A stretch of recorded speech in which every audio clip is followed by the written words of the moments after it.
Okay, we are picking some Black Beauty. Let me show you how to tell when they're ready. So this one has sun scald, but this side is red. It's all in the squish because you can't really tell. This one is black on that side, but if you turn it over, let's kind of, whoops, I just threw it across the room. But so it has a little bit of splitting, but you can see more of a red and it is a little more squishy.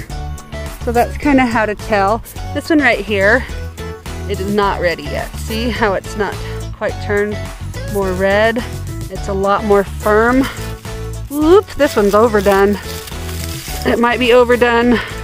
I think something was eating it. I think something was eating it. See on that side?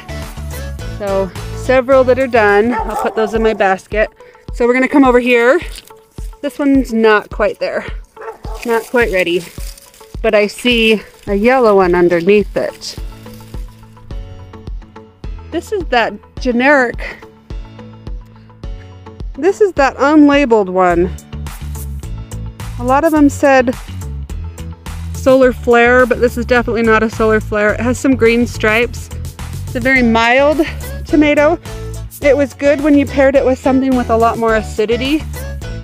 Look at the difference between those two. Quite interesting, huh? Look at it.